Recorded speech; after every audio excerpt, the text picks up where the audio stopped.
సొంతం అన్ననే సార్.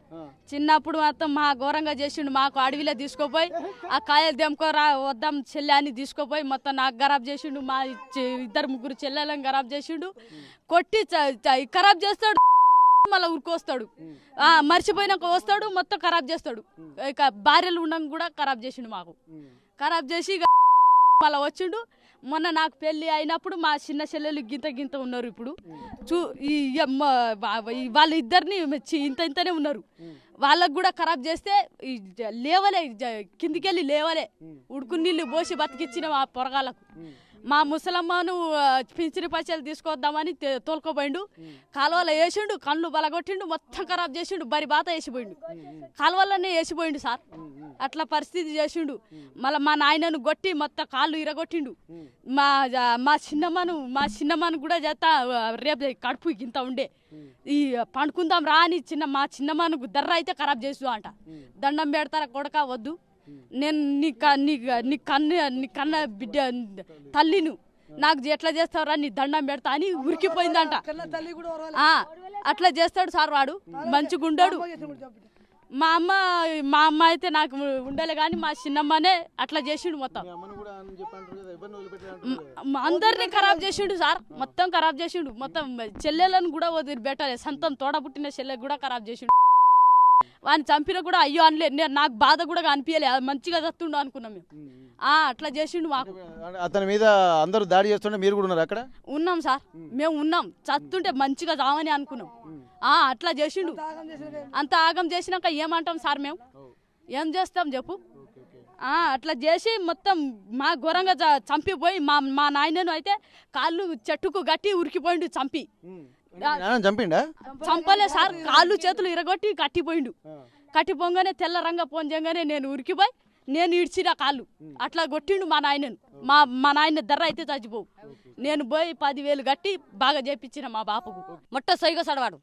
ఒక్క ఆడ మంచిగా కనపడితే ఆమె కళ్ళు వేసుకుంటాడు, ఖరాబ్ చేస్తాడు సార్. దర్శనాలు చేస్తాడు సార్. అడవి చేసి దారంగా అస్సగొంటిగా చంపుతాడు సార్. ఆడిలో తీసుకుపోయి ఎట్లా తీసుకుపోతాడు, చంపేస్తాడు. వాడు పెద్ద సైకో. చూసినాం సార్. ఆడలో ఆడలో మాకు కూడా మా మనసు మాకే సార్. ఎంతగా భరించాలి. ఒక్క ఆడలో పోని, 2 ఆడలు పోని, 3 ఆడలు పోని, ఒక వాయు వరుసలు ఇక్కడ చెల్లెళ్ళుకుంటా వాయు వరుసలు ఆడదానికి మొత్తం ఖరాబ్ చేసిండు.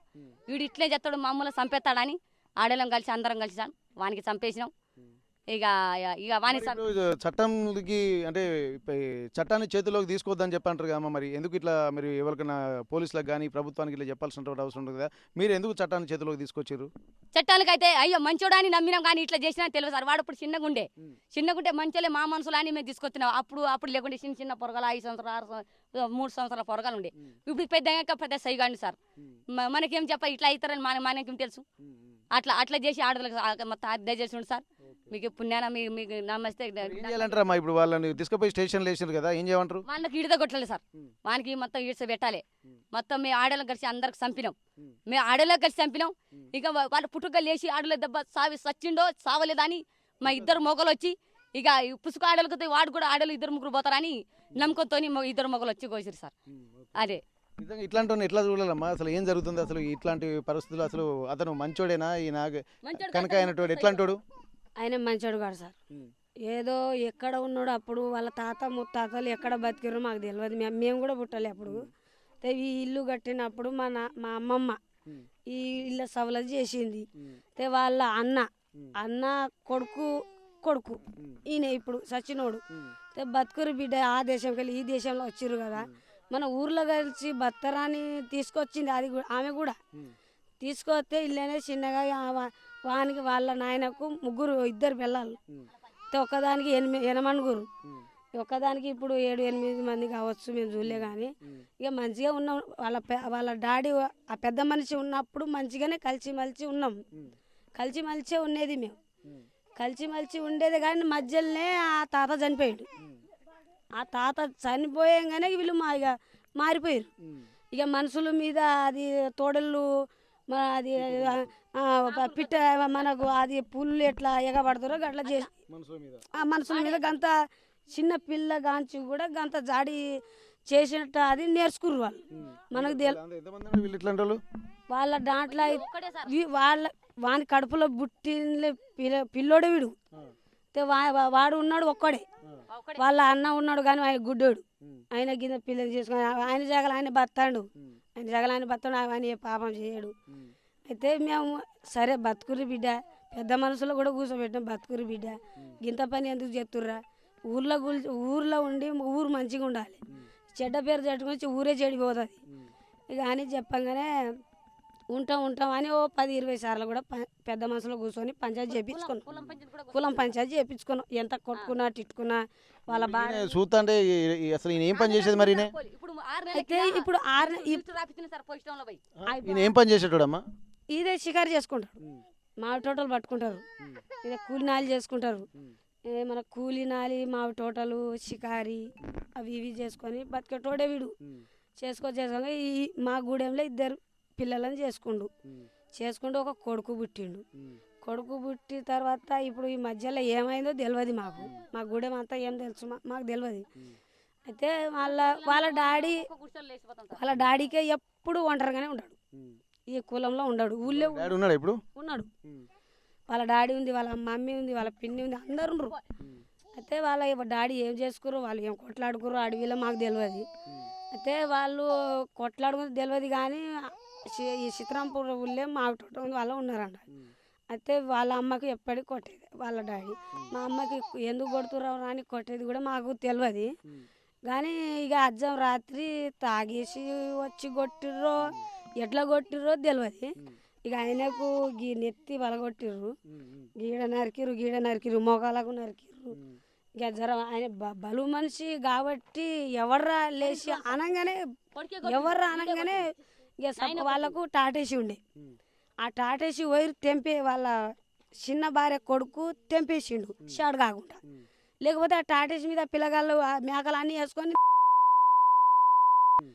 అదే అనగానే షార్ట్ అవుతుంది బండి ఇక లేచిండు కదరా మనకు చంపేస్తాడు ఆయన పానవే ఇప్పుడు 80 లక్షలు 2 లక్షల ఖర్చు వచ్చింది వాళ్ళ డాడీ వీడియో కొట్టిండు ఇక కొట్టి ఇది టాటేసి కూడా షార్ట్ అయితే లేదు ఇక మనం ఉరుదామని ఇక ఎన్నో పోయిండు ఈ పిల్లల్ని వేసుకొని అటు పోయి ఇప్పుడు 6 నెలలు 6 నెలలు అయినాక ఒక పుకర్ ఎట్లా వచ్చింది మాకు ఆమె పాప గుడ్డామె అంట ఆమె గుడ్డామె నా దగ్గర వస్తుందా రాదా అని అన్నాడు నువ్వు వస్తావే రావే అని అన్నాడు నువ్వేవడరా నాకు కళ్ళు కూడా కనబడాయి నువ్వేవడరా అది బోనాలు సిద్దిపేట కామరెడ్డి దిక్కు బోనాల దిక్కు నువ్వు ఎవడరా అని ఆమెకు ఏం కనబడది అయితే నువ్వు వస్తావా రావా నువ్వు ఎవడరా నన్ను కనబడతలేవు నువ్వు ఎవడరా అనేది అని అనగానే ఆయన కళ్ళు ఇక పిన్నిస్లు పెట్టిండో ఏం పెట్టిండో తెలియదు 2 కళ్ళు బయట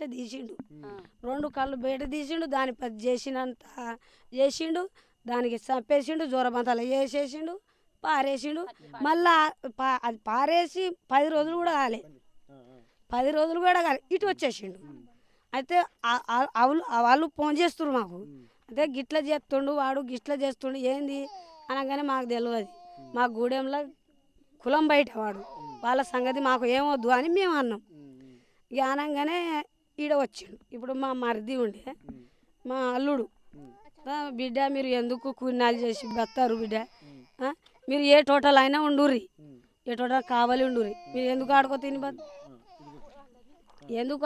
బతారు మీకు ఎందుకు ఆడుకో తిని బతారా రారా తమ్ముడా అని కావాలి పెట్టిండు అప్పుడు మా బావ పెళ్ళి మా బిడ్డ పెళ్ళి బిడ్డ పెళ్ళి అయిపోయి ఇక అందరు దావతలో కూర్చోగానే వాని కూడా కింద మందు పోసినాం అన్నం తిన్నాడు అన్ని తిన్నాడు ఇక దీన్ని ఏం చేసిండే నాకు సెల్లు కొనిపిస్తావా లేదా నాకు ఇప్పుడు 10,000 ఇస్తావా లేదా లేకపోతే మీ జీతం పెట్టి కూడా 5 రోజులు కూడా కాలే నాకు 10,000 రూపాయలు ఇస్తావా లేదా నాకు సెల్లు ఇప్పిస్తావా లేదా ఇక అని ఇక మా మరిది మీద ఒత్తుండు అరే నేనా అన్న నువ్వు వచ్చి కూడా జీతం కూర్చోతే నెల దాటిపోయినాక నీకు రూపాయలు కడతారు ఎవరైనా కూడా నువ్వు 10 రోజులు కూడా కాలే నీకు రూపాయలు ఎవరు కడతారు రూపాయలు ఎవరు కడతారు నీకు ఇప్పుడు అందరూ గరీబోలేమే అయితే మొత్తానికైతే ఇక్కడ ఇంత జరుగుతున్నప్పుడు ఈ వాస్తవానికి ఏంటంటే ఇట్లాంటి క్షమించాల్సినటువంటి అవసరం లేదు. కానీ ఇప్పుడు పోలీస్ స్టేషన్ దగ్గరికి వెళ్తున్నారు. మరి ఇప్పుడు మీరు వెళ్ళినటువంటి వాళ్ళను కూడా చాలా పోలీస్ స్టేషన్లో ఉన్నారని చెప్పి అంటారు కదా. అంటే మీరు ఏం చేస్తే బాగుంటుంది అనుకుంటున్నారు మా ఆయన వాళ్ళని? మా పిల్లలు మాకు ఇడిపియాలి, మేము ఇడిపించుకుంటాం. వానికి చంపినా మాకు పాపం లేదు, మా మనసులు మాకు కావాలి. మేము ఎక్కడ పోయినా పోదాం. ఏం జరిగింది? ఏందమ్మా మీ భయం ఏంటి? వాళ్ళ కుటుంబం సభ్యులు ఈ ఊళ్ళో ఉండవు. మన గణపురం గణపురం మండలం 80 గిరం పంచాయతీ ఈడ ఉండొద్దు. వాళ్ళ దేశం ఏందో అటు పంపిస్తాం మేము. పోలీసులు అయినా మన గవర్నమెంట్ అయినా ఒప్పుకోవాల్సింది వచ్చింది. అయితే వాళ్ళు ఇప్పుడు పెద్దోని చంపేసారు. పెద్దోడేమో ఈ 12 మంది 30 దాన్ని రేపు చేసిండు, సావగొట్టిండు. మళ్ళీ ఉన్నోళ్ళు మళ్ళీ ఇంకా ఎందరిని చేస్తాడు. అంటే ఇప్పుడు వాళ్ళ అన్నదమ్ములు వాళ్ళ ఇద్దరు కూడా వాళ్ళ కుటుంబం అంతా ఇట్లనే చేస్తారు అందరినీ. అందరు కుటుంబంలో మధ్య అంతా అట్నే. అప్పుడు ఆడపిల్లలేమో మేము తీసుకొని బతురు పాపం. మొగళ్ళు అయితే మేము నమ్మట్లేదు. ఇప్పుడు మొగళ్ళని అయితే మేము నమ్మట్లేదు. వాళ్ళ కుటుంబ సభ్యులు ఈ జిల్లాలో ఉండవద్దు. ఈ మా జిల్లాలో ఎట్లా వచ్చారో అట్నే పోవాలి వాళ్ళు. వాళ్ళ పేరు ఉండవద్దు. వాళ్ళ ఏడైనా పెట్టినా మన నల్గొండ డిస్ట్రిక్ట్ అయినా, వరంగల్ డిస్ట్రిక్ట్ అయినా, జనగాం డిస్ట్రిక్ట్ అయినా, ఏ డిస్ట్రిక్ట్లో కూడా వాళ్ళు ఈడ ఉండవద్దు. వాళ్ళ కుటుంబం ఎట్లా వచ్చారో అని మేము పంపేస్తాం. మన గవర్నమెంట్ కూడా ఒప్పుకోవాలి, మన పొలిటీషియన్ కూడా అందరూ దయచేసి వాళ్ళ కుటుంబం ఈ మా పిట్టల గూడెంలో ఉండవద్దు.